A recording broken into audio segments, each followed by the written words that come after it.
এই দাঁড়াও, অনেক স্কুল করছো, একটু থামো। এখন আমি তোমাকে বাংলা প্রথমের সহপাঠ পদ্য গদ্যের মধ্যে সবচেয়ে গুরুত্বপূর্ণ 300টা এমসিকিউ দিব, যেগুলা থেকে তুমি ইনশাল্লাহ কমন পাবা, ঠিক আছে? এবং ভিডিওটা শেষ পর্যন্ত দেখবা, শেষের দিকে তোমাদের জন্য একটা বোনাস আছে, একেবারে ফ্রি বোনাস, শেষ পর্যন্ত দেখবা, ঠিক আছে?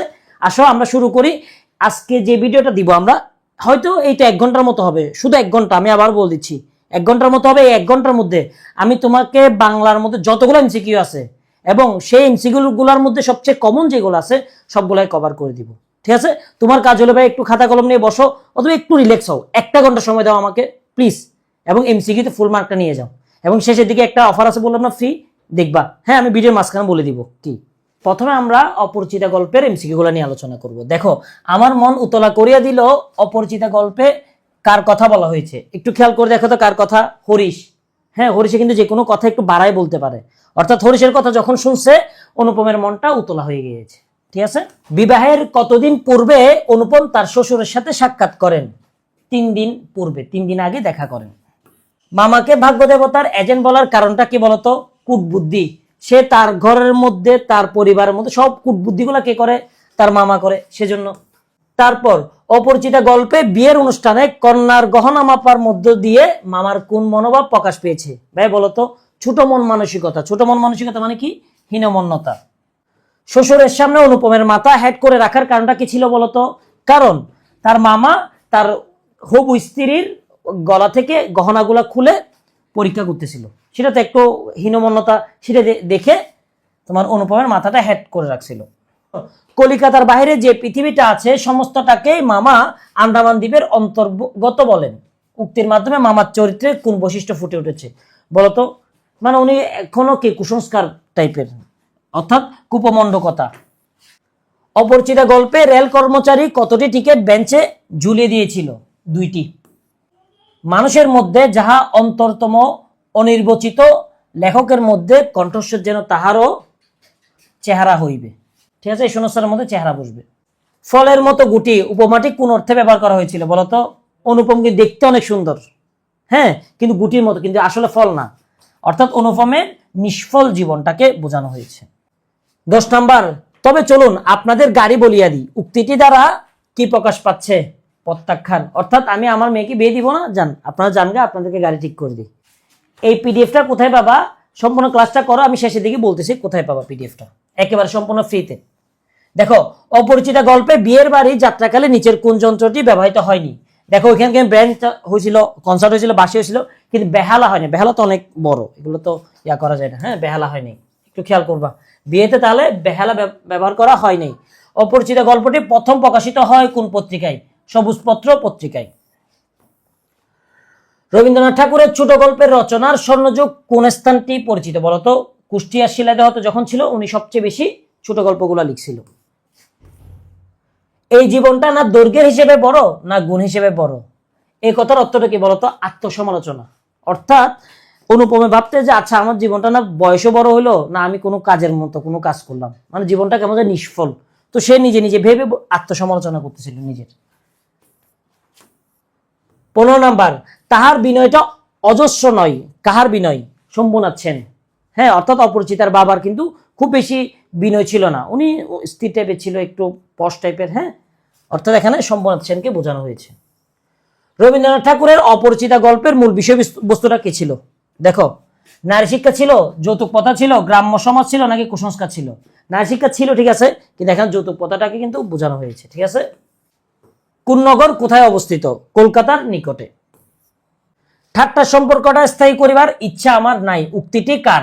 শম্ভুনাথ সেনের। অপরিচিতা মেয়েটির অর্থাৎ কল্যাণীর সঙ্গে কতজন মেয়ে ছিল? দেখো, 2-3 জন ছিল। এটা একটু কনফিউশনে পড়বে, একটু ভালো করে দেখিও। অনুপম তার মামাকে ফলগুর বালি বলার কারণটা কি? পরিবারের সব সময় কর্তা ছিল, সেজন্য। ফলগুর বালি যেরকম নদীকে তার বুকের মধ্যে ধারণ করে রেখেছিল, মানে উপরে বালি নিচে নদী, ঠিক একইভাবে অনুপমের মামা তার অন্তরের ভিতর সমস্ত পরিবারটা, অর্থাৎ পরিবার সবসময় কর্তা, সব কিছুতে তার মামা কথা বলতো, সেজন্য। কনের বিয়ে নিয়ে মন বার হওয়া সত্ত্বেও শেষ পর্যন্ত মামার মন নরম হলো কেন? মানে প্রথমত একটু বয়স হয়েছিল মেয়েটার, তখনকার সময় তো ধরো 14-15 বছর, অনেক বেশি। তো প্রথম দিকে একটু মন ইয়া থাকলো, হরিশ তো ধরো যে কোনো কিছুটাকে বাড়াই বলতে পারে, তো হরিশ যখন বাড়াই বলছে তখন এই তোমার মামার মনটা একটু নরম হয়েছিল। এখন আমরা বিলাসী গল্প নিয়ে দেখবো। দেখো বিলাসী গল্পের মধ্যে নিচের কোনটি উল্লেখ নেই? হুমায়ুনের কথা উল্লেখ আছে, তুগলুকের উল্লেখ আছে, কিন্তু বাবরের কথা কিন্তু ভাইয়া উল্লেখ নেই। ঠিক আছে, বুধের বাবর তো আছেই। তারপর দেখো বিলাসী গল্পে ছোট বাবু গ্রামে বারোয়ারি পূজা বাবদ কত টাকা দান করেছিলেন? 200 টাকা দিয়েছিলেন, তখনকার সময় 200 টাকা অনেক দাম। তারপর ন্যাড়া কত ক্রুশ পথ হেঁটে স্কুলে যেত? দেখো কত ক্রুশ হেঁটে যেত, অর্থাৎ 2 ক্রুশ।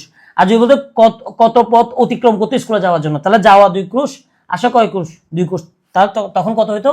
4 ক্রুশ। কিন্তু শুধু যেতে কত ক্রুশ লাগতো? 2 ক্রুশ। রম্বা শব্দের অর্থ কি? কলা। বিলাসী গল্পে 19 শতকে কোন সমাজ সংস্কারকের কথা উল্লেখ আছে? বুধেব বাবু। মৃত্যুঞ্জয়কে দংশন করেছিল কোন ধরনের সাপ? একটু দেখো, খরিশ গোকরা, এটা একটু খেয়াল করো, খরিশ গোকরা।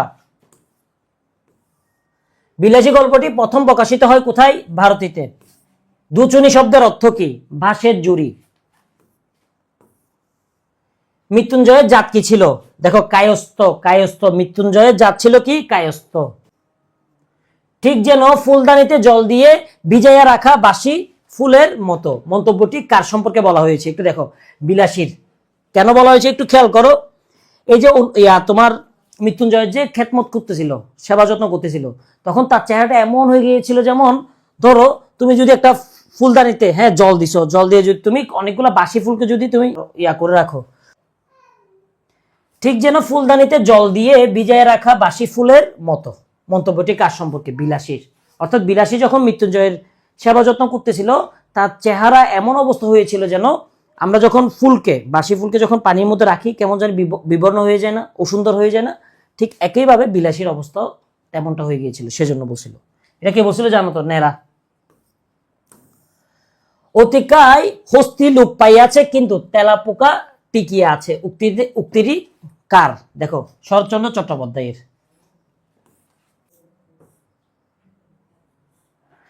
মৃত্যুঞ্জয় বমি করলো, এতে কি বোঝা গেল? দোহায় আর খাটবে না, অর্থাৎ সে মারা যাবে। ঠিক আছে। বিলাসী গল্পে বিলাসীর মৃত্যুটা হয় কিভাবে? আত্মহত্যার মাধ্যমে। যখন সে মারা গিয়েছিল মৃত্যুঞ্জয়, তখন সে আত্মহত্যা করছিল। মৃত্যুঞ্জয়ের মৃত্যুর পর বিলাসী কতদিন বেঁচে ছিল? অর্থাৎ 1 সপ্তাহ 7 দিন। এরপর কিন্তু সে আত্মহত্যা করেছিল। বিলাসী গল্পে মৃত্যুঞ্জয় মূলত কার নাম? মহেশ্বরের নাম। ঠিক আছে। কেন? মহেশ্বর কিন্তু মারা যায় না। ঠিক আছে। বিলাসী গল্পে বর্ণিত স্কুলের 2nd ক্লাস বর্তমানে কোন শ্রেণী? 9ম শ্রেণী। এটা কিভাবে আমি একটু করে তোমাকে বলি, একটু খেয়াল করো, একটু খেয়াল করো প্লিজ। দেখো 1st ক্লাস মানে কি? 10ম। তাহলে 2nd ক্লাস কি হবে ভাইয়া? 2nd ক্লাস হবে 9ম। তাহলে 3rd ক্লাস কি হবে? 3rd ক্লাস কি হবে একটু খেয়াল করে দেখো, 8ম। 4th ক্লাস, 4th ক্লাস কি হবে? এভাবে। ঠিক আছে। তাহলে 1st ক্লাস কি? 10ম। তাহলে 2nd ক্লাস কি হবে? 9ম। তাহলে 3rd ক্লাস 8ম, 4th ক্লাস 7ম। ঠিক আছে। তাহলে বলো সে কোন ক্লাসে ছিল? সে 9ম ক্লাসে ছিল। ঠিক আছে। এখানে 2nd ক্লাস বলতে কি বোঝাইছে? বর্তমানে 9ম ক্লাস। তাহার হৃদয় জয় করিয়া দখল করার আনন্দটাও তুচ্ছ নয়, কার সম্পর্কে বলা হয়েছে? কার হৃদয়? মৃত্যুঞ্জয়ের হৃদয়টা কে দখল করতে পারছিল বলতো? বিলাসী। অন্য পাপ কে করেছিল? মৃত্যুঞ্জয়। কেন করেছিল একটু খেয়াল করে দেখো। বিলাসী তো এমনি নিচু বংশের, তাহলে তার কোনো পাপ হবে না। পাপটা কার হবে? যে উঁচু বংশের। অনুপাপ মানে তো বুঝছো। ধরো কোনো নিচু বংশের মানুষ এর হাতে যদি তুমি উচ্চ বংশের কেউ যদি খাবার খায়, তাহলে যে উচ্চ বংশের সে কিন্তু এখানে কি করবে? একটা পাপ করবে। সেটা কি পাপ? অন্য পাপ। ঠিক আছে। তাহলে এখানে বিলাসীর হাতে কে খাবার খেয়েছিল? মৃত্যুঞ্জয়। তাহলে মৃত্যুঞ্জয় যেহেতু উচ্চ বংশের, মৃত্যুঞ্জয় কি করেছিল? অন্য পাপ করেছিল। ঘন জঙ্গলের পথ একটু পা ফেলে যেও, কে কাকে বলেছিল? দেখো কাকে বলেছিল একটু খেয়াল করে দেখো তো। নেড়াকে বিলাসী বলেছিল। ঠিক আছে। এটা একটু ভুল আছে। দেখো ঘন জঙ্গলের পথ একটু পা ফেলে যেও, এখানে কিন্তু তোমার বিলাসী বলছিল যে নেড়াকে। এটা হবে না উত্তর, এটা উত্তর হবে। বিলাসী নেড়াকে বলেছিল। যখন তার নেরা যখন মৃত্যুঞ্জয়কে দেখতে গিয়েছিল তখন সন্ধ্যা হয়ে গিয়েছিল, তখন বলছিল আচ্ছা তুমি একটু দেখে যেও। ঠিক আছে, এখানে কে বলেছিল? বিলাসী। কুত্তলিন পুরস্কার প্রাপ্ত গল্প কোনটি? দেখো মন্দির। মহত্বের কাহিনী আমাদের অনেক আছে, এখানে মহৎ কোন অর্থে ব্যবহার করা হয়েছে? ব্যঙ্গার্থে।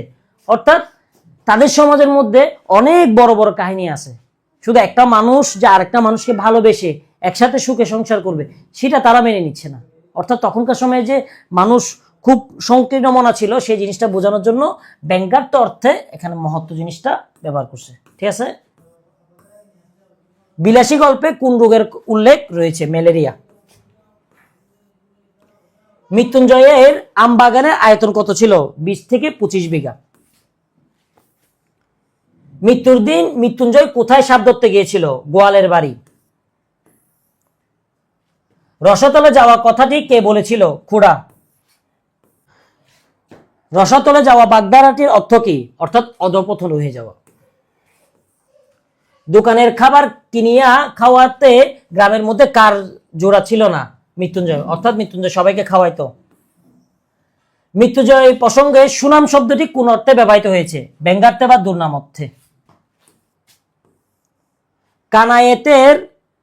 কায়েতের ছেলের সঙ্গে সাপুরে মেয়ের নিকা, এটিকে সমাজ কিভাবে দেখেছিল? হাসিয়া উড়াইবার কথা।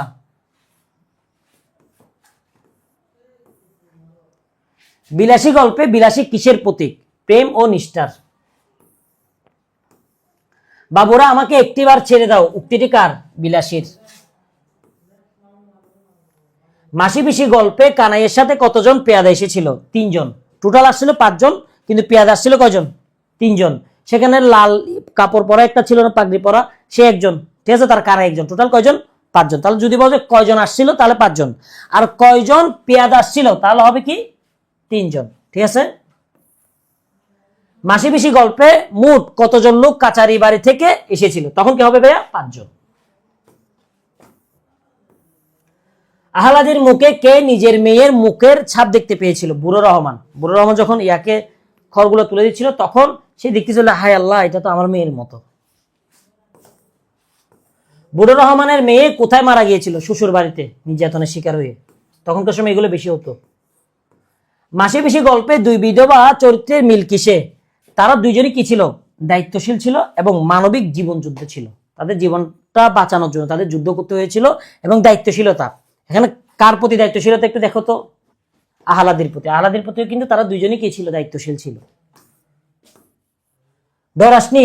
ডর কিসে? এখানে কিসের ডরের কথা বলা হয়েছে? সংসার ভাঙ্গার। অর্থাৎ যোগু যখন বলতেছিল তখন আহলাদি কিন্তু ভয় পেয়ে গিয়েছিল, তখন বলতে না তুই ডর আসনি, কি ডর কিসের? সংসার ভাঙবে না।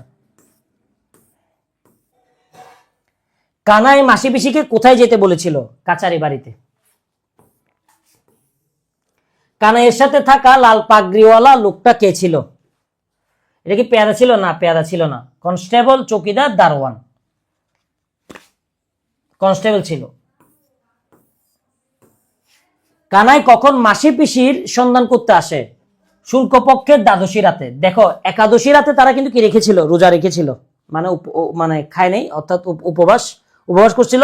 এর রাতে মানে অর্থাৎ দ্বাদশীর রাতে কিন্তু তাদেরকে ডাকতে এসেছিল। ঠিক আছে। শুল্কপক্ষ মানে তো বুঝছো, যখন চাঁদ থাকে। হ্যাঁ, চাঁদের 15 দিন হলো তোমার পূর্ণিমার রাত, আর চাঁদের অন্য 15 দিন হলো তোমার অমাবস্যা রাত। এই আগের যে পূর্ণিমা রাতটাকে তুমি কি বলতে পারো? শুল্কপক্ষ।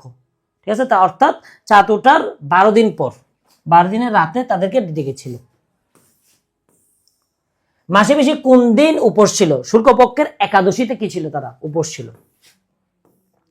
আহলাদের পরিবারের সদস্যরা কোন রোগে মারা গিয়েছিল? কলেরাতে। আহলাদের পরিবারে মোট কতজন সদস্য ছিল? 4 জন। দেখো 4 জন, মা, বাবা, ভাই, তারপর বোন।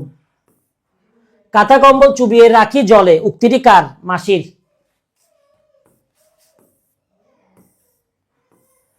মাসি পিসি কেন কাচারি বাড়ি যেতে রাজি হয়নি? কারণ আহলাদি নিরাপত্তার কথা ভেবে। যখন ডাক্তার আসছে তখন ওইখানে কিন্তু দেখো উসমান বৈদ্যের অনেকে ছিল, যারা মানে তোমার উকি দিয়ে তাকাচ্ছিল যে ওরা চলে গেলে ওকে নিয়ে যাবে, কাকে? আহলাদিকে নিয়ে যাবে। সেজন্য আহলাদি নিরাপত্তার কথা ভেবে কিন্তু মাসি পিসি যায়নি।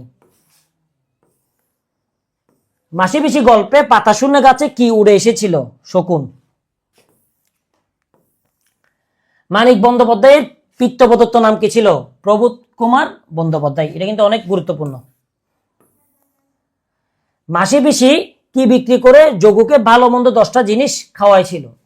ছাগল। ছাগল বিক্রি করে, কারণ সবজি তো তখন বিক্রি করে এত টাকা হয় না, হ্যাঁ, আর গহনা ছিলই না, ধানের বিষয়টা তো আসেই না এখানে। আহলাদির বাপের আমলে কি অবশিষ্ট ছিল? একটা গামলা ছিল যেখানে তোমার কম্বলটা চুবিয়ে রেখেছিল, খেয়াল আছে? গল্পটা আগে পড়বা, গল্পটা পড়ার পর যখন তুমি আমার সাথে সলভ করবা তখন তোমার ভালো লাগবে। আর যদি তোমরা গল্পগুলো যদি 5-10 মিনিটে যদি ডিটেলস চাও, মানে 5-10 মিনিট আমি টোটাল গল্পটা তোমাদেরকে সামারি করে বলবো, তাহলে আমাকে বলিও। মাসি পিসি গল্পে চায়ের দোকানটি কোথায় অবস্থিত? পুলের কাছে। মাসি পিসি আহলাদির বাবার আশ্রয়ে কতদিন বেঁচে ছিল? দেখো একটু খেয়াল করো, অনেক দিন বেঁচে ছিল, ঠিক আছে? কয়েকদিন হবে না, এখানে অনেক দিন হবে। মাসি পিসি কোন বিষয়টি পিসির কোন বিষয়টি মাসির সবচেয়ে অসহ্য লাগতো? অহংকার এবং খোঁচা দেওয়া। কেন দিতে একটু খেয়াল করে দেখো। পিসি হইলো তার পিতার ঘর, যার ফলে তার এখানে অধিকার বেশি, কিন্তু মাসি, মাসি মানে কে? অর্থাৎ আহলাদির মায়ের বোন, অর্থাৎ এটা হলো তার বোনের শ্বশুর বাড়ি। তাহলে এখানে যে এসে থাকতো তার তো একটু ছোট থাকতে হইতো, আর পিসি সবসময় তাকে কি করতো? অহংকার করতো, খুচা দিত। তো এই জিনিসটা পিসির অনেক খারাপ লাগতো। হট্টগোলের পর রাতটাকে থমথমে মনে হওয়ার কারণটা কি? অজানা আতঙ্ক। অর্থাৎ আমার তো ঝগড়া গেল গা, ওরা চলে গেছে পেয়াদারা, হ্যাঁ, এখন এখন আর কিছু হবে, কিছু হবে, এই যে একটা ভয়, সে ভয়ের কারণে, অজানা আতঙ্কের কারণে কেমন যেন থমথম মনে হচ্ছিল তাদের। এখন রেইনকোটে চলে আসি। রেইনকোট গল্পে বাদলায় বন্দুক বারুদ একটু জিরিয়ে নিবে না, এখানে জিরিয়ে শব্দের অর্থ কি বোঝাইছে বলতো? বলে একটু খেয়াল করে দেখো, অর্থাৎ বিরাম নেওয়া, বিশ্রাম নেওয়া, ঠিক আছে? রেইনকোট গল্পে কোনটিকে পাকিস্তানের শরীরে কাটা বলা হয়েছিল? শহীদ মিনার। খেয়াল আছে? ডক্টর ইফাজ কিন্তু এটা বলছিল। শহীদ মিনারকে পাকিস্তানের শরীরে কাটা বলেছিল কে? ডক্টর আফাজ সাহেব, হ্যাঁ, আফাজ আহমেদ, ডক্টর আফাজ আহমেদ। ডক্টর আফাজ আহমেদ কোন কলেজের প্রিন্সিপাল ছিলেন? একটু দেখো কোন কলেজের প্রিন্সিপাল ছিল, এটা তোমরা করবা। আখতারুজ্জামান ইলিয়াসের উপন্যাস কোনটা? খোয়াবনামা। রেইনকোট গল্পে মোট কতটি ঋতুর কথা উল্লেখ আছে? 3টি ঋতুর কথা উল্লেখ আছে। মিন্টু কবে বাড়ি ছেড়েছিল? 23শে জুন। নুরুল হুদা কতবার বাড়ি পাল্টায়? 4 বার। রেইনকোট কিসের প্রতীক? সাহস এবং দেশপ্রেমের। কারণ রেইনকোট পরার আগে নুরুল হুদা কিন্তু খুবই ভীত টাইপের ছিল, কিন্তু যখন রেইনকোটটা পড়ছে তার ভিতরে একটা দেশপ্রেম চলে আসছে, একটা সাহস চলে আসছে, অর্থাৎ সাহস এবং দেশপ্রেমের প্রতীক। নুরুল হুদার মেয়ের বয়স কত? 2.5 বছর। রেইনকোট গল্পে কলেজের জন্য কয়টি লোহার আলমারি আনা হয়েছিল? দেখো কয়টি? 10টি। বোটানি ডিপার্টমেন্টের জন্য কয়টি আনা হয়েছিল? 2টি। রসায়ন বা কেমিস্ট্রি ডিপার্টমেন্টের জন্য একটাও আনা নেই। আলমারিগুলা কোন গাড়িতে করে এনেছিল? ঠেলা গাড়িতে করে। রেইনকোট গল্পে মিসকিন বলতে কাদেরকে বোঝানো হয়েছিল? তোমার মুক্তিবাহিনীকে। নুরুল হুদার নিচের ফ্ল্যাটে কে থাকতেন? ওয়েল্ডিং ওয়ার্কশপের মালিক। আবার তার শ্বশুর কে ছিল? রাজাকার। ওয়েল্ডিং ওয়ার্কশপের মালিকের শ্বশুর কে ছিল? রাজাকার। প্রিন্সিপালের বাড়ির গেটে বোমা ফেলার উদ্দেশ্য কি ছিল? অর্থাৎ মিলিটারিদেরকে অ্যাটাক করা। বাল্মীকি কার জন্য রামায়ণ রচনা করেছিলেন? একটু খেয়াল করে দেখো, কাদের জন্য করেছিলাম? মুনি ঋষিদের জন্য, মুনি ঋষিদের জন্য। সাহিত্যের খেলা প্রবন্ধ অনুসারে লেখক প্রকৃত কাজ কি? লেখকের প্রকৃত কাজ কি? একটু দেখো তো, দেখো, উপদেশ দেওয়া না, খেলনা তৈরি করা না, সমাজ সংস্কার করা না, খেলা করা। অর্থাৎ আমার যেভাবে ইচ্ছা আমি সেভাবেই সাহিত্য রচনা করব, এটা ছিল সাহিত্যের খেলার মূল। অর্ধাঙ্গী প্রবন্ধে লেখিকা কোন রোগের কথা উল্লেখ করেছিলেন? দাসত্বের কথা বলেছিলেন। রোকেয়া সাখাওয়াত হোসেন কোন প্রবন্ধে নারীদের দাসত্বের কথা বলেছিলেন? অর্ধাঙ্গী। বগ্নিদের জানায় আমাদের একটি রোগ আছে, অর্থাৎ দাসত্ব। এখন দাসত্ব বলতে কি বোঝাইছে বলতো? স্ত্রী জাতির অবনতি। অর্ধাঙ্গী প্রবন্ধে পর্দা মোচন বলতে কি বোঝানো হয়েছে? মানসিক দাসত্ব মোচন, অর্থাৎ পর্দা করা বোঝায়নি, বরং আমরা কেমন মানসিকভাবে দাস। এটা ফার্সি অর্থাৎ পারস্য পুরুষগণ অন্ধভাবে কোন সভ্যতার অনুকরণ করেন? বিলেতি। পর্দার বাইরে আসা বলতে লেখিকা কি বুঝিয়েছেন? মানসিক স্বাধীনতা। মানসিক স্বাধীনতাকে বুঝাইছে, ঠিক আছে। পর্দার বাইরে আসা অর্থাৎ তুমি মানসিকভাবে স্বাধীন হও, একটা জায়গায় স্থির থাকিও না। অর্ধাঙ্গী প্রবন্ধ অনুসারে স্বামীর 16 আনা পরিচয় দেয় কে? রাম। অর্থাৎ যখন যে যাবে বলছিল সীতা, তখন কিন্তু রামে নিয়ে গিয়েছিল। এটা আর কি। স্বামী যখন নক্ষত্রের দূরত্ব মাপেন, স্ত্রী তখন কি মাপেন? দেখো মানে যখন ছেলেরা অনেক কিছু করেন, তখন মেয়েরা কি, তখন বালিশটাকে কতটুকু এদিকে, কতটুকু এদিকে, কতটুকু, অর্থাৎ বালিশ মাপেন, এই টাইপের বুঝাইছে। শকট বা গাড়ির বড় চাকা এবং ছোট চাকার মাধ্যমে কি বোঝানো হয়েছে? একটা বড় চাকা আর একটা ছোট চাকা, অর্থাৎ বৈষম্য বুঝাইছে। অর্থাৎ ছেলেরা বড় চাকার মতো হয়ে আছে এখন, মেয়েরা ছোট চাকার মতো হয়ে আছে, অর্থাৎ বৈষম্য, নারী পুরুষের বৈষম্য। শকট শব্দটি কোন প্রতীকে ব্যবহৃত হয়েছে? সমাস। অর্ধাঙ্গী প্রবন্ধে আমাদের দেশের শিক্ষার্থীদের কিসের সাথে তুলনা করা হয়েছে? টিয়া পাখি। মানে আমরা মুখস্থ করতেছি এই টাইপের। যাহা হোক, পড়া হইতে রক্ষা পাওয়া গেল, এটি কখন বলা হয়? দেখো বিয়ে ঠিক হলে একটা মেয়ে যখন পড়া করতে চায় না, সে যখন বিয়ে হয়ে যায়, সে কি বলে, আচ্ছা যাই হোক, হয়তো স্বাধীনভাবে বাঁচতে পারবো না, কিন্তু আমার আর পড়ালেখাটা তো করতে হইলো না, ঠিক আছে। এটা বিয়ে ঠিক হলে।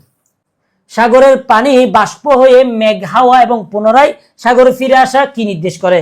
অর্থাৎ একে অপরের প্রতি ঋণ বা পরিপূরকতা।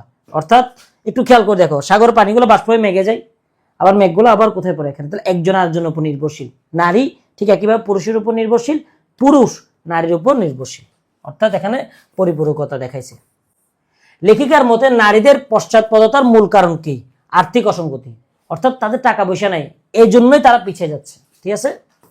কোনো নতুন কাজ শুরু করতে গেলে প্রথমে কি উপস্থিত হয়? দেখবা যে কোন না কোন একটা বাধা হবে, গোলযোগ হবে, নাহলে মানে সমস্যা হবে, গ্যাঞ্জাম হবে, অথবা বাধা একটা আসবে।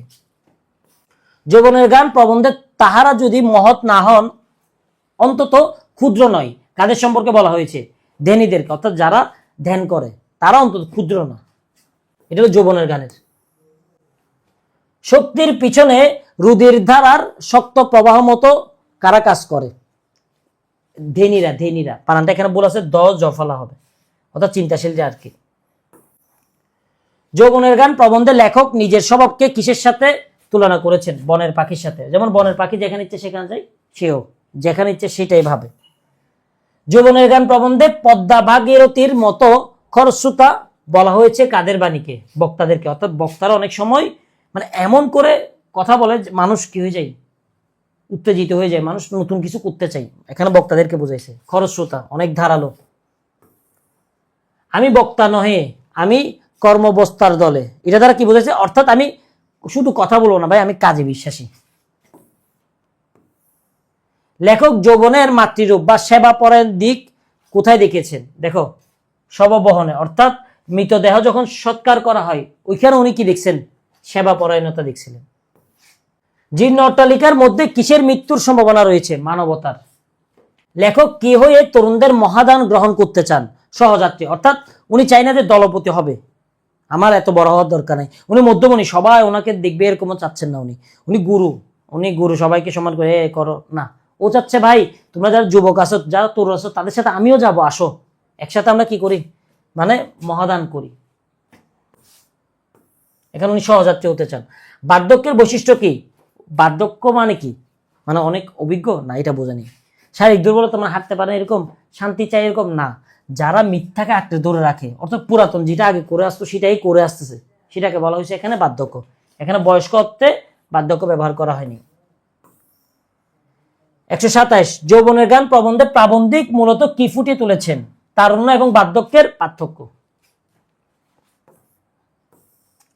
কাদের দেশ, জাতি বা ধর্ম নেই বলে লেখক উল্লেখ করেছেন?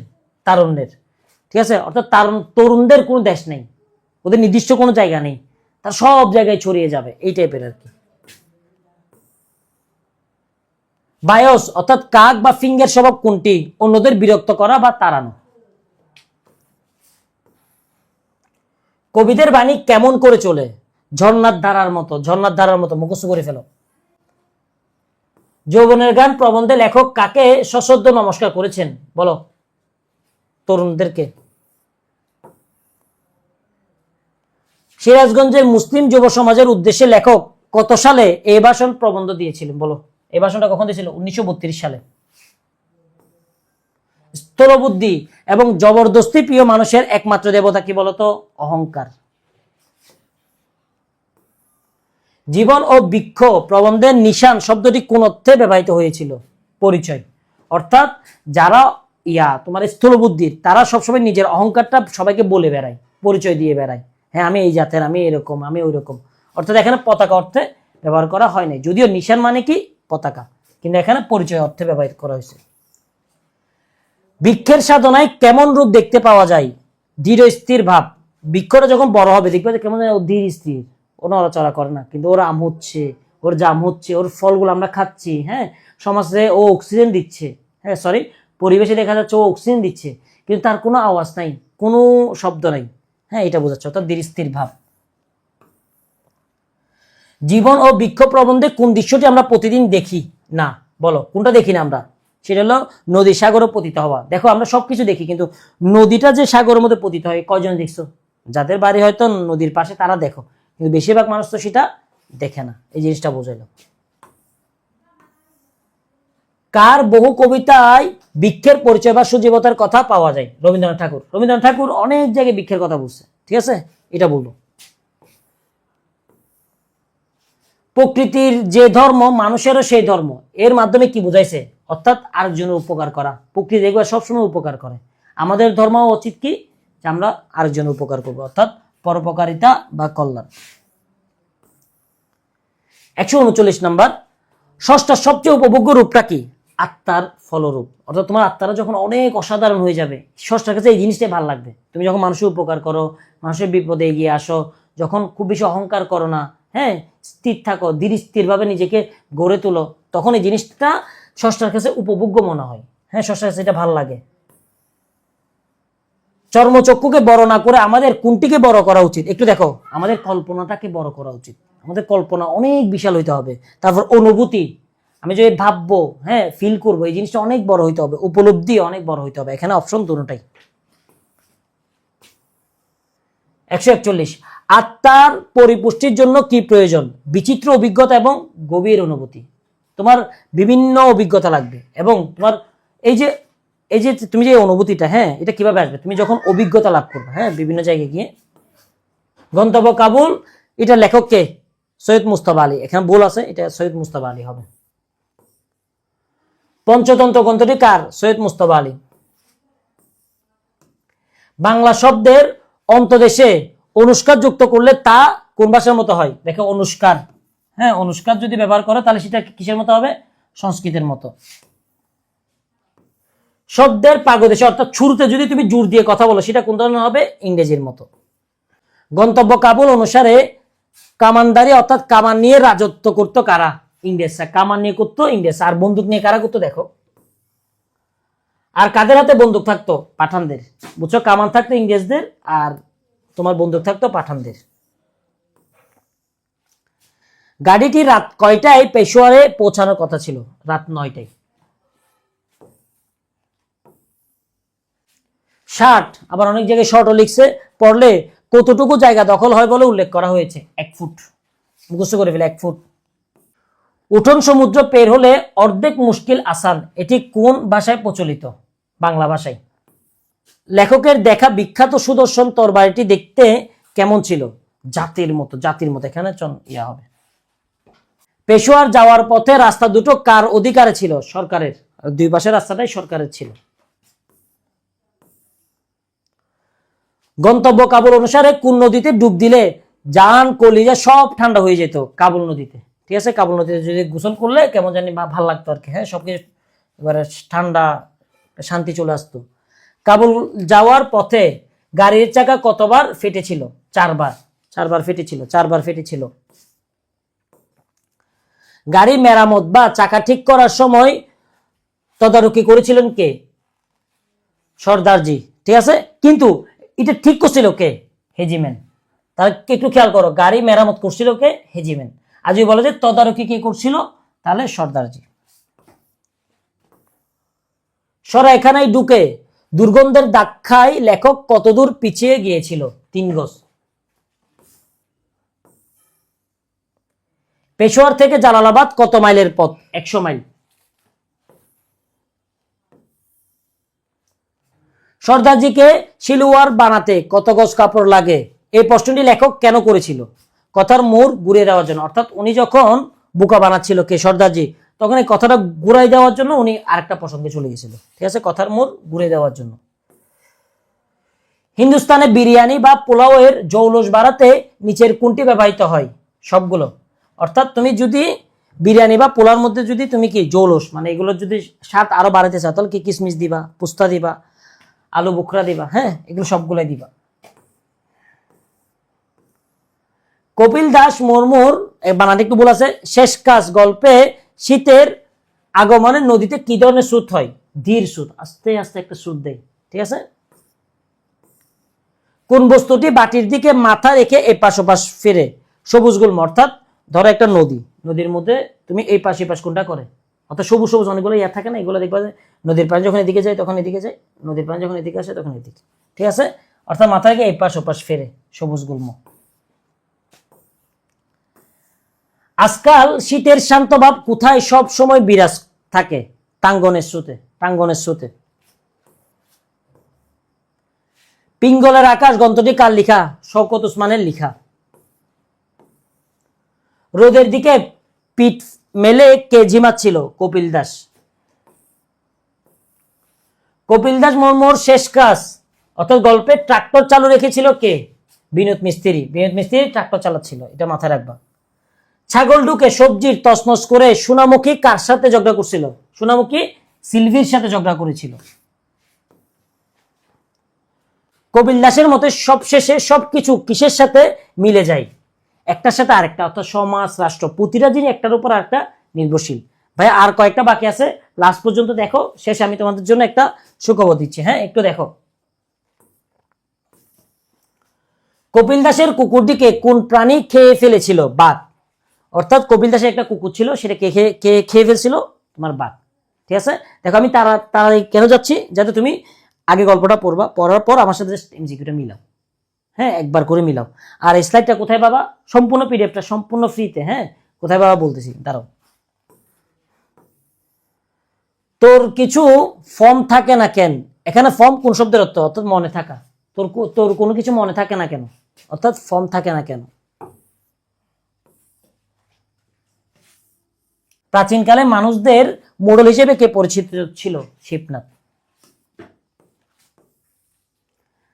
ভাতের পাশে এক টুকরো কি পেয়ে কবি খুশি হয়েছিলেন? পোড়া মাংস।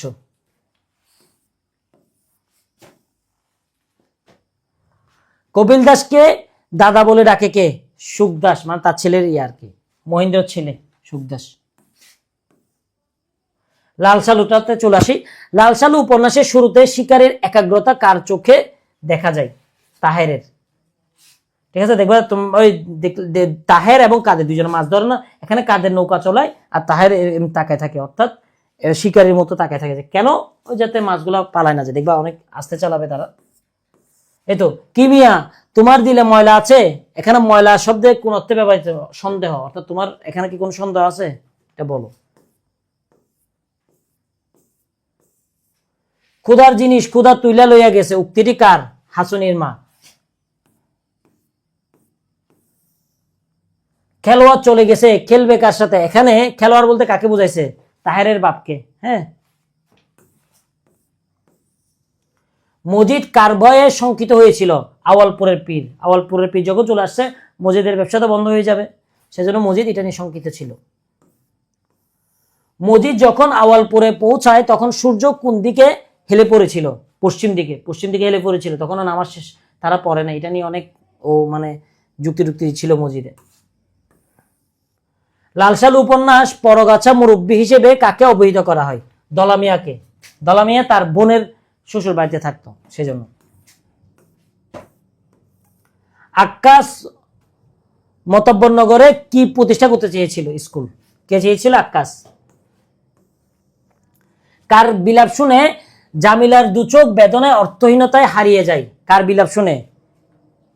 ঠ্যাংরা বুড়ির। ঠিক আছে। সৈয়দ অলিউল্লাহর সর্বশেষ কর্মস্থল কোথায় ছিল? প্যারিসে। প্যারিসে শেষে মারাও গিয়েছিল এখানে। লাল সালু কোন ধরনের উপন্যাস? সমাজ সমস্যামূলক, সমাজের সমস্যাগুলো নিয়ে এখানে কথা বলা হয়েছে। দেশটা কেমন মরার দেশ, এটি বলার কারণ কি? শস্যহীনতা। নোয়াখালী অঞ্চলের মানুষ কেন ছুটে? জীবিকার তাগিদে, কারণ ওইখানে কোনো খাবার নাই, সেজন্য জীবিকার তাগিদে তারা বিভিন্ন জায়গায় যেত। লাল সালু উপন্যাসে ছেলেমেয়েরা কখন আমসিপাড়া পড়ে? ভোরে, সকালে না, ভোরে, মানে অনেক সকাল সকাল। ভোরে বোঝাইতে এখানে অনেক সকাল, অর্থাৎ ফজর নামাজের পরে। তাহের এবং কাদের ধানের ফাঁকে কেন সন্তর্পণে নৌকা চালা, অর্থাৎ আস্তে আস্তে কেন নৌকা চালাচ্ছিল বলতো? কারণ শব্দ করলে মাছগুলা কি পালিয়ে যাবে। মজিদের মতাব্বরনগর গ্রামে প্রবেশটা কেমন ছিল? নাটকীয়। সে কি করছিল? প্রথমে ঢুকার সাথে নামাজ পড়ছিল, খেয়াল আছে, রাস্তার মাঝে। তো এটা একটা নাটকীয় টাইপের ছিল। মজিদ কোন সড়ক দিয়ে গ্রামে প্রবেশ করেছিল? মতিগঞ্জের, ওই দিক থেকে মতিগঞ্জ দিয়ে আসছিল। মতিগঞ্জ সড়ক থেকে মোহাম্মদনগর গ্রামটি কোন দিকে অবস্থিত? উত্তর দিকে। উত্তর দিকে অবস্থিত, দেখছো, উত্তর দিক থেকে আসছিল। লাল সালু উপন্যাসে বর্ণিত অতসী, এটা একটু এই তো অসতী, এটা তালিভাষ্য হবে। হ্যাঁ, পর বৃদ্ধ বলতে কাকে বোঝানো হয়েছে? সুলাইমানের বাপকে, মানে অনেক বয়স্ক আর কি, 80 বছরের চেয়ে বেশি। মোহাম্মদনগরে আগমনের পূর্বে মজিদ কোথায় ছিল? দেখো, গারো পাহাড়ে ছিল, গারো পাহাড়ে। নোয়াখালীতে ছিল, নোয়াখালী থেকে গারো পাহাড়ে গিয়েছিল, গারো পাহাড় থেকে এখানে আসছিল। ঠিক আছে। মজিদ মাজারটিকে কিসের সাথে তুলনা করেছিল? দেখো, মজিদ না মানে লেখকে, এখানে ভুল আছে, মাছের পিঠের মতো। মজিদ না, এখানে লেখক। লেখক তোমার মাজারটিকে কিসের সাথে তুলনা করেছিল? মাছের পিঠের সাথে। কার হাঁটা শব্দে মাটি কেঁপে ওঠে? রহিমা। রহিমা অনেক শক্তিশালী ছিল, তো সে যখন হাঁটতো মাটি কেঁপে উঠতে, এই টাইপের আর কি একটা ভাবনা। মাজারকে মাছের পিঠের সাথে তুলনা করার মাধ্যমে কি প্রকাশ পেয়েছে? মাজারের রহস্যময়িতা, মানে মাজারটার মধ্যে কি আছে, হ্যাঁ, মাছের পিঠের মধ্যে কি, এখানে কি আছে, মানে কেমন একটা রহস্য রহস্য ভাব এটা। কলমা জানস মিয়া, একটু খেয়াল করো, মিয়া যখন আসবে তখন এই উক্তিটা কার? মজিদের। মিয়া বললে এটা মজিদের। ঠিক আছে। আর বেটা বলে আরেকজন, আমি বলতেছি এটা কাকে বলছিল? দুদু মিয়াকে বলছিল। ঠিক আছে। এখন আসো, দুদু মিয়ার কতজন ছেলে ছিল? 7 জন। কলমা জানোস বেটা, এই যে বেটা, বেটা বললে ব দিয়ে ব্যাপারী, ব দিয়ে ব্যাপারী, মিয়া দিয়ে মজিদ। তাহলে কলমা জানোস মিয়া বললে কার উক্তি? দেখো কার উক্তি, একটু দেখো কার উক্তি। কলমা জানোস মিয়া, মিয়া বললে এটা মজিদের উক্তি। আর যদি বলা যায় কলমা জানোস বেটা, যদি বেটা বলে তাহলে এটা ব্যাপারী। ঠিক আছে। এটা কে বলছিল? ব্যাপারী বলছিল। একই, দুদু মিয়া কে বলছিল। লাল সালু উপন্যাসে রহিমা কাকে ভয় পায়? মাজার এবং খুদাকে। রহিমা কিন্তু একটু নরম দিলে ছিল, সে মজিদকেও ভয় পাইতো। মজিদকে যদি মেইনলি ভয় পাইতো খুদা এবং মাজারের কারণে। ঠিক আছে। লাল সালু উপন্যাসে রহিমার ভয়ের মূল কারণ কি ছিল? কারণ মাজার তো অনেক ক্ষমতা আছে, হ্যাঁ, এরকম একটা বিলিফ কার ভিতর ছিল? তোমার রহিমার। মোহাম্মদনগর গ্রামে মহিলাদের সাথে মজিদের যোগাযোগের মাধ্যম কে ছিল? রহিমা। অর্থাৎ এখন তো হুজুরদের সাথে মেয়েরা দেখা করতে পারে, দেখা যাচ্ছে যে এটার কারণে অনেক পরে কি হয়, অনেক কিছু আছে, যাই হোক, কিন্তু তখনকার সময় এটা অ্যাভেলেবেল ছিল না। হ্যাঁ, তখন কি হইতো, মানে একটা হুজুর সাথে দেখা করতে হইলে তার স্ত্রীর মাধ্যমে দেখা করতে হইতো। ঠিক আছে। কারণ যেহেতু পর্দাটা অনেক স্ট্রিক্টলি মেনটেন করা হইতো, এখন তো হুজুররা এটা মানে না। তারপর মজিদ অন্তরের, একটু দেখো, মজিদ অন্তর শক্তিকে সবকিছু জানতে পারে, এ কথা কে বিশ্বাস করে না? তাহেরের বাপ বা ঠেঙ্গা বুড়ো। ঠেঙ্গা বুড়ো কেমন জানি বিশ্বাস করতেছিল না যে মজিদ এটা জানে। কি বলছি বুঝছো? মজিদকে সে বিশ্বাস করতে পারত না। ওনারে কোন আমার মতের জন্য জানি দোয়া করে, উক্তিটি কার? হাসুনির মা। হাসুনির মা মজিদের এখানে চাকরি করতো, তো বলতেছে যে আমাকে, ওনাকে বলেন যে আমার জন্য, আমার মতের জন্য দোয়া করার জন্য। হাসুনির মাকে তার বাবা কেন প্রহার করে? ঘরের কথা বাইরে বলাই। হাসুনি মা কাকে বলছিল? মজিদকে বলছিল। তো এটা কে বুঝে গিয়েছিল? তোমার ওই ঠেঙ্গা বুড়োটা, হ্যাঁ ঠেঙ্গা বুড়ো যখন বুঝছিল তখন তাকে গালি দিছিল। কেন গালি দিছিল? যে কিরে তুমি আমাদের ঘরের মধ্যে অনেক কিছু হবে, তুমি মসজিদ তেরে যাই কেন লাগাচ্ছ? হ্যাঁ, লালসালু উপন্যাসের কার ভিতরে ক্রোধের আগুন জ্বলেছিল? তাহের এবং কাদেরের বাপ। অর্থাৎ ওনাকে তো বুঝছো, ওনাকে মানে মুসলমানি করে দিয়েছিল ওইখানে। হ্যাঁ, তো অনেক এখানে অপদস্থ করেছিল, যার ফলে তার মনের মধ্যে একটা ক্রোধ ছিল, একটা ইয়া ছিল, যে প্রতিবাদ ছিল ইয়ার প্রতি, মসজিদের প্রতি। প্রিয় পয়গম্বরের বাণী কত হিজরিতে এসেছিল বলে উল্লেখ করা হয়েছে? পঞ্চম। প্রিয় পয়গম্বর বলতে এখানে রাসূল সাল্লাল্লাহু আলাইহি ওয়াসাল্লামকে বোঝাচ্ছে।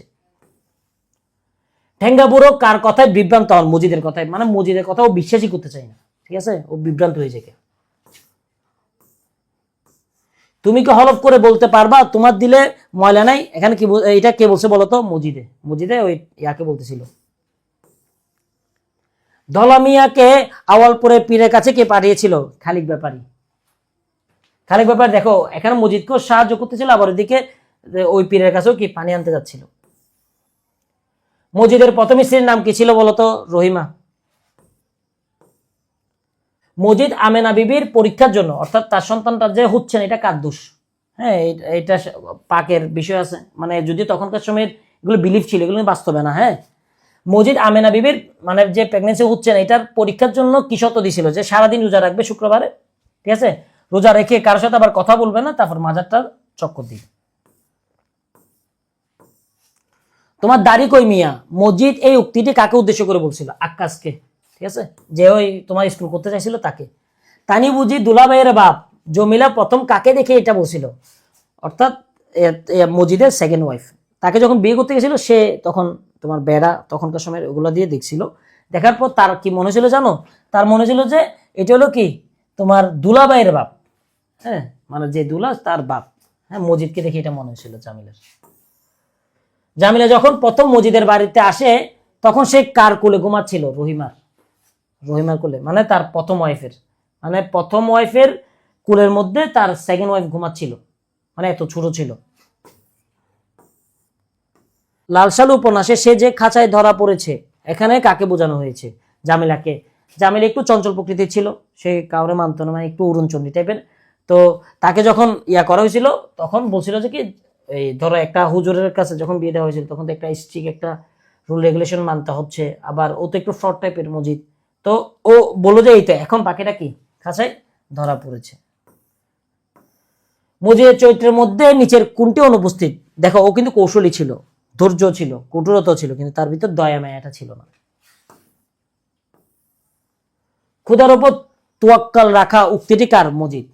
ক্ষুধার উপর তোমরা ভরসা রাখো।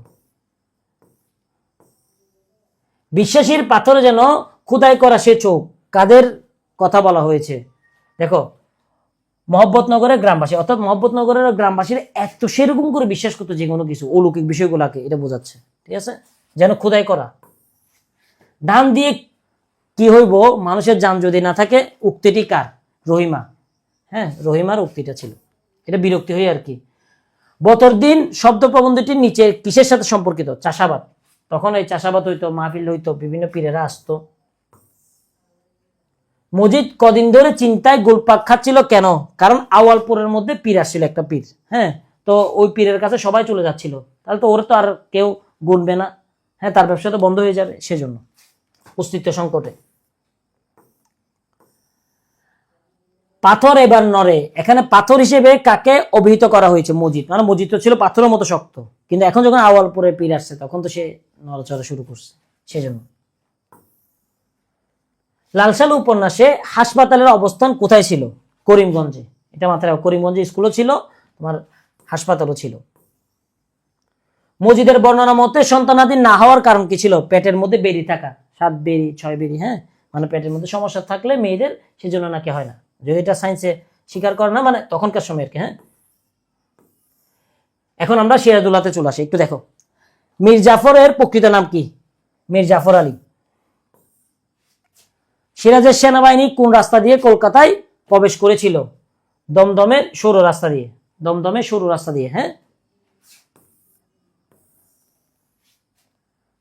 আমার নালিশ আজ আমার নিজের বিরুদ্ধে, সিরাজের এই উক্তির কারণটা কি ছিল?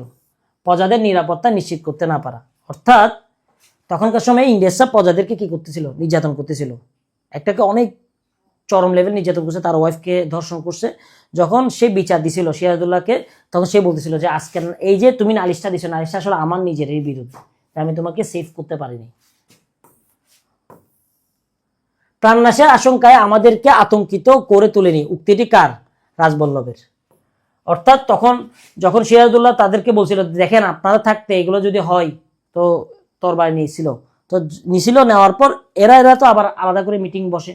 ওই মিটিং এর মধ্যে রাজবল্লভ বলতেছিল দেখো প্রাণনাশের আশঙ্কায় আমাদেরকে আতঙ্কিত করে তোলেনি।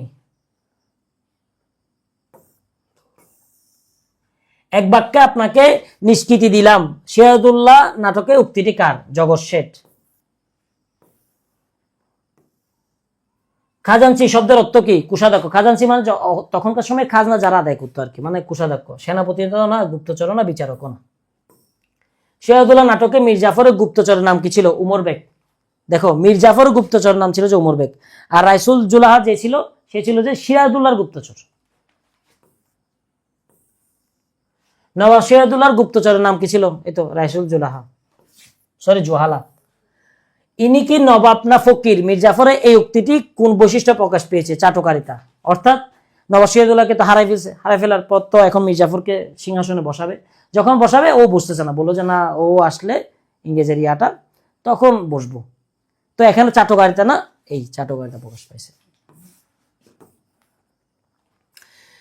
সিকান্দার আবু জাফর কোন বিখ্যাত সাহিত্য পত্রিকার সম্পাদক ছিল? মাসিক সমকাল। সিরাজউদ্দৌলা পতনের প্রধান কারণ কি ছিল? প্রাসাদ ষড়যন্ত্র। ওদের প্রাসাদের মধ্যে অনেক বিশাল ষড়যন্ত্র চলছিল এটার কারণে, ঠিক আছে? এখানে ইংরেজদের বীরত্ব ছিল না। সিরাজউদ্দৌলা নাটকে মোট কয়টি অঙ্ক আছে? 4টি অঙ্ক। মোট কয়টি অঙ্ক? 4টি অঙ্ক। দেখো দৃশ্য কয়টা ছিল? টোটাল 12টা। 12টা দৃশ্যের মধ্যে কয়টার মধ্যে নবাব সিরাজউদ্দৌলা ছিল? 8টাতে। সিরাজউদ্দৌলা নাটকের প্রথম অঙ্কের প্রথম সংলাপের স্থান কোথায়? ফোর্ট উইলিয়াম দুর্গ। প্রথম দিকে ফোর্ট উইলিয়াম দুর্গে আক্রমণ করছিল, সেখান থেকে শুরু হয়েছিল। সিরাজউদ্দৌলা নাটকের প্রথম সংলাপটি কার? ক্লেটনের। এটা ক্লেটন হবে, একার হবে। ক্লেটন কাদের উদ্দেশ্যে করে বলেছিল ভিক্টোরি অর ডেথ? ব্রিটিশ সৈন্যদের। বাঙালি কাপুরুষ নয় এই উক্তিটি কার? ওয়ালি খান। ওয়ালি খান হইলো তোমার ব্রিটিশদের পক্ষ হয়ে লড়াই করতেছিল টাকার বিনিময়ে। তখন ওয়ালি খান যখন দেখলো যে নবাব সিরাজউদ্দৌলা তারা আসছে, তখন বললো যে এখন যুদ্ধ থামান, নাহলে অনেক ক্ষতি হয়ে যাবে। তখন ক্লেটন গরম হয়ে গেছে, তোমরা হয়তো বাঙালি কাপুরুষের জাত। যখন বলছে ওয়ালি খান আবার প্রতিবাদ করছে, না আমরা কাপুরুষের জাত না, আপনি টাকা দিচ্ছেন সেজন্য আমি যুদ্ধ করতেছি। এরকম যত বড় মুখ নয় তত বড় কথা উক্তিটি কার? ক্লেটনের। তখন ক্লেটন ওয়ালি খানকে রিপ্লেস হয়, তুমি যত বড় মুখ না তত বড় কথা বলতেছো তুমি। ব্রিটিশ সিংহ লেজ গুটিয়ে ফেলে, এই টাইপের একটা উক্তি ছিল। এই উক্তিটা কেন বলছিল? বিদ্রুপ বা উপহাসের জন্য। হ্যাঁ, নবাব সিরাজউদ্দৌলা এটা বলছিল। ইংরেজরা যুদ্ধের সময় কেন সাদা নিশান উড়িয়েছিল? কারণ সন্ধি স্থাপনের জন্য। অর্থাৎ এখন আমরা পরাজয় বরণ করছি, আপনারা আর আক্রমণ করি না, আমরা মানে স্যালেন্ডার করতে চাই। কুর্নিশ শব্দের অর্থ কি? অভিবাদন বা সম্মান প্রদর্শন করা। তখনকার সময় মানে কুর্নিশ করে একটা সম্মান প্রদর্শন করা হইতো। নবাব সিরাজ কাকে আলীনগর অর্থাৎ কলকাতার দেওয়ান নিযুক্ত করেছিল? মানিক চাঁদকে। নাটকের প্রথম অঙ্কের দ্বিতীয় দৃশ্যটি কোথায় সংঘটিত হয়েছিল? ফোর্ট উইলিয়াম জাহাজে। ঠিক আছে, দ্বিতীয় দৃশ্যটা ফোর্ট উইলিয়াম জাহাজে। নাটকের প্রথম অঙ্কের দ্বিতীয় দৃশ্যটি কোথায় সংঘটিত হয়েছিল? ফোর্ট উইলিয়াম জাহাজ। সিরাজউদ্দৌলা নাটকের প্রথম অঙ্কের দ্বিতীয় দৃশ্যের স্থান কোনটি? ফোর্ট উইলিয়াম জাহাজ। নবাবের সৈন্যরা ফোর্ট উইলিয়াম দুর্গ আক্রমণ করলে কে মেয়েদের নিয়ে নৌকায় পালায়? Roger Drake. আমরা বিদ্রোহী কবিতা নিয়ে ইয়াতে আসবো, আমাদের শেষ পদ্য শেষ এবং সহপাঠও শেষ। কাজী নজরুল ইসলাম কত নং পল্টনে সৈনিক হিসেবে যোগদান করেন? তোমার 49 নং পল্টনে। কাজী নজরুল ইসলাম কত নং প্লাটুনে, প্লাটুন হবে, হ্যাঁ, সৈনিক হিসেবে যোগদান করেন? 49 নং প্লাটুন। বিদ্রোহী কবিতা প্রথম কোন পত্রিকায় প্রকাশিত হয়? বিজলি।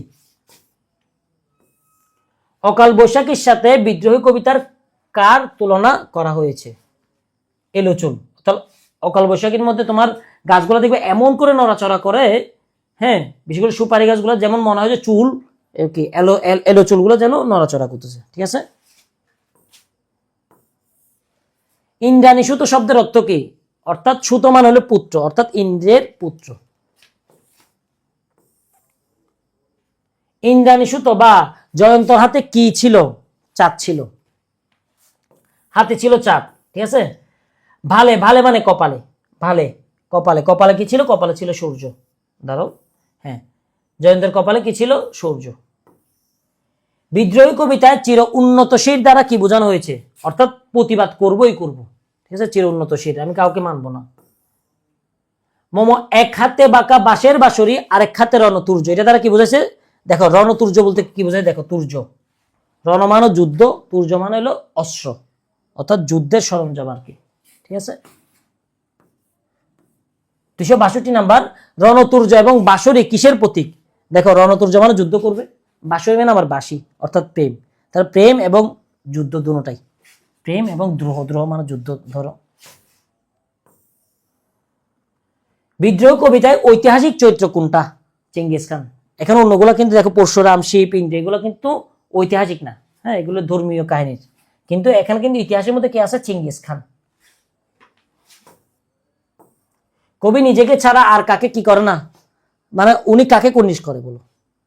উনি নিজেকে কুর্নিশ করে। ঠিক আছে। কবি নিজেকে কার ডমরু ত্রিশূল বলেছেন? পিনাকপাণির, অর্থাৎ শিবের। ডমরু ত্রিশূল মানে তো বুঝছো, এরকম একটা বাজাই, এরকম মানে এই পাশেও একটা এরকম করে বাজালে ডমরু। আর ত্রিশূল মানে এই দেখবা যে দুর্গা দেবী যখন একটা নেয়, ইয়াকে মারে যে, ওইটা। হ্যাঁ, তো ডমরু এবং ত্রিশূল কার? শিবের। শিবের কাছে কিন্তু একটা ডমরু আছে আর একটা ত্রিশূল আছে। ঠিক আছে, তোমরা ভালো বুঝবা যারা হিন্দুরা আছো। তো ওইটাকে কাজী নজরুল ইসলাম নিজে। কবি দাবানল হয়ে কি দহন করতে চান? বিশ্বটাকে জ্বালাই ফেলতে চান। হ্যাঁ। কোন রনশ্বাস কার বুকে ধ্বনিত হয়? বিধবার। বিধবার বুকের মধ্যে অনেক কষ্ট। হ্যাঁ। কার বাঁশরীকে কবি তার কবিতার রাগিনী বলেছেন? দেখো, কার বাঁশরীকে? হ্যাঁ, অরফিয়াস। অরফিয়াস একজন বাঁশরী ছিল, সে সবাইকে তার সুরে মোহিত করতে পারত, সেটা বুঝাইছে। কবি বিশ্বকে নিক্ষত্রিয় করতে চান কেন? শান্তি প্রতিষ্ঠা করার জন্য, কারণ ক্ষত্রিয়রা কিন্তু যুদ্ধ করে। তো উনি যে ক্ষত্রিয়দেরকে সবাইকে শেষ করে দিবেন কেন? যাতে আর পৃথিবীতে অশান্তি না হয়, শান্তি প্রতিষ্ঠা করার জন্য। কবি বিশ্বকে কিসের দ্বারা নিক্ষত্রিয় করতে চান? পরশুরামের কঠোর কোঠার দিয়ে সবাইকে মানে মেরে ফেলতে চান, বিশেষ করে ক্ষত্রিয় যারা আছে তাদেরকে। কবি কেন বিশ্বকে উপড়ে ফেলতে চান? নবসৃষ্টির মহানন্দে, অর্থাৎ নতুন করে সৃষ্টি করার জন্য চাচ্ছেন যে পৃথিবীটা উল্টায় ফেলার জন্য। যেমন ধরো, তোমার একটা ডেকচিতে, হ্যাঁ, অনেকগুলো ময়লা আছে, তুমি কি করবে? এটা ফেলে দিয়ে আবার নতুন করে কিছু একটা করবা, রান্না করবা, হ্যাঁ, এরকম। মহাবিদ্রোহী রণক্লান্ত, এখানে রণ বলতে কি বোঝাইছে? অন্যায় এবং অত্যাচারের বিরুদ্ধে। বুঝছো, কিসের বিরুদ্ধে যুদ্ধ? অন্যায় এবং অত্যাচারের বিরুদ্ধে উনি। কার কন্দনরুল আকাশে বাতাসে ধ্বনিত হওয়ার কথা বলা হয়েছে? উৎপীড়িতের কন্দনরুল আকাশে বাতাসে ধ্বনিবে না। হ্যাঁ, অর্থাৎ যাদেরকে আমরা নির্যাতন করি তারা কান্না করবে, আকাশে বাতাসে সে আওয়াজ শোনা যাবে, সেটা সে মানতে পারবে না। কবি নিজেকে কার দণ্ড বলেছেন? দেখো, ধর্মরাজ তো সবাই বিচার করে, সেই বিচারটা কে? কবি নিজে। লোকালয় এবং শ্মশান কিসের প্রতীক? লোকালয় মানে কি? জীবন। শ্মশান মানে কি? মৃত্যু, জীবন মৃত্যুর প্রতীক। কবি নিজেকে কার শিষ্য বলেছেন? বিশ্বামিত্রের শিষ্য। জসিমউদ্দিন, প্রতিদানে চলে আসি কবিতায়। জসিমউদ্দিন কত সালে জন্মগ্রহণ করেন? 1903 সালে। কবি জসিমউদ্দিনের পৈতৃক নিবাস কোথায়? গোবিন্দপুর। প্রতিদান কবিতায় বিষে ভরা বান এর পরিবর্তে কবি কি দেন? বুক ভরা গান। মানে কেউ যদি তাকে বিষে ভরা বান, তাকে গালি দেয়, সে কিন্তু তার জন্য বুক ভরা গান দেয়। বুক ভরা গান বলতে কবি কি বুঝিয়েছেন? ভালোবাসা, ভালোবাসা দেন। কবি কাটা পেয়ে কি দান করেন? ফুল দান করেন। কেউ যদি আমাকে কাটা দেয়, কেউ যদি আঘাত করে, আমি তাকে ফুল দেই। সেটা কতদিন দেয়? দেখো, সারা জনমভর, সারা জনমভর সে কি দেয়? ফুল দেয়। মালঞ্চ শব্দের অর্থ কি? বাগান। মালঞ্চ শব্দের অর্থ বাগান। অনিষ্টকারী কবিকে কি শুনাই? নিঠুরিয়া বাণী। যে অনিষ্টকারী সে কবিকে কি নিঠুরিয়া বাণী, নিষ্ঠুর নিষ্ঠুর কথা বলে। আমার এই ঘর ভাঙ্গিয়াছে যে বা আমি বাদী তার ঘর। এখানে তার এটা কি বলেছে? কেউ আমার ঘর ভেঙে দেওয়ার পর আমি তার ঘরটা তৈরি করে দিই, অর্থাৎ ক্ষমা করে দিই, ক্ষমাশীলতা।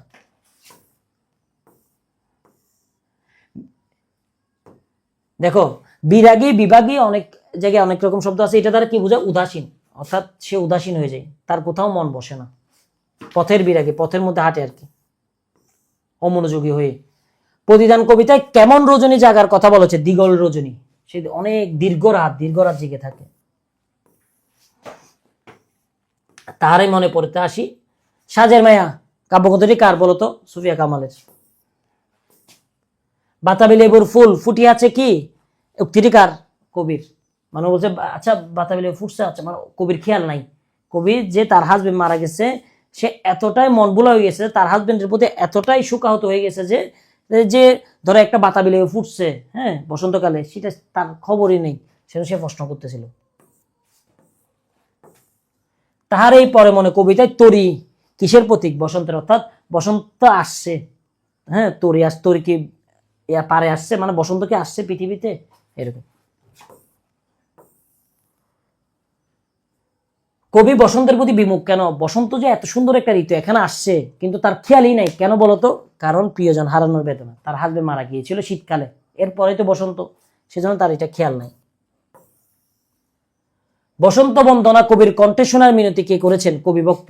কবির একজন ভক্ত বলতে আপনি বলেন না বসন্ত আসছে, আপনি বসন্ত নিয়ে প্রতিবারই লিখেন, সুন্দর সুন্দর কবিতা লিখেন, গান লিখেন, এখন কেন লিখতেছেন? একটু লিখেন না প্লিজ। বসন্ত কাকে স্মরণ করে পৃথিবীতে এসেছে বলতো? ফাল্গুন মাসকে, হ্যাঁ বা ফাগুন মাসকে স্মরণ করে আসছিল। শীতকে কবি কিসের সাথে তুলনা করেছিলেন? মাঘের সন্ন্যাসী। মাঘের সন্ন্যাসীকে উনি শীতের সাথে মিলাইছে। এখন 18 বছর বয়সে আসো। সুকান্ত ভট্টাচার্য কোন কাব্যগ্রন্থের রচয়িতা? দেখো হরতাল। 18 বছর বয়সী তরুণরা পদাঘাতে কি ভাঙতে চাই? পাথর বাঁধা। 18 বছর বয়স কিসের বেগে চলে? বাষ্পের বেগে চলে। 18 বছর বয়সে মহান মঞ্চ কোনটি? আত্মদান। নিজেকে দান করাটা হলো কি সবচেয়ে বড় মঞ্চ, ঠিক আছে। পথে প্রান্তরে তুফান ছুটানো বলতে কি বোঝানো হয়েছে? অস্তিত্বের প্রমাণ দেওয়া। অর্থাৎ দেখবা যে যে ইয়াং ছেলে সে যেখানে যায় সেখানে বলে যে আমি আসি, আমি হেয়ার। হ্যাঁ দেখবে যে কেউ যে বাইক চালায় অনেক শব্দ দিয়ে কি বাইক চালায়, ঠিক আছে। দেখবা যে গার্লস স্কুল ছুটি দিলে অনেকগুলো ছেলে দাঁড়ায় থাকে, হ্যাঁ নিজের একটা কি অস্তিত্বের প্রমাণ, আমি আসি, এই জিনিসটা প্রমাণ করতেছে, যদি এটা উচিত না। হ্যাঁ তো বলো যে পথে প্রান্তরে তুফান ছুটানো বলতে কি বোঝাচ্ছে? মানে নিজেকে জাহির করা, নিজেকে বলা, নিজেকে প্রকাশ করা।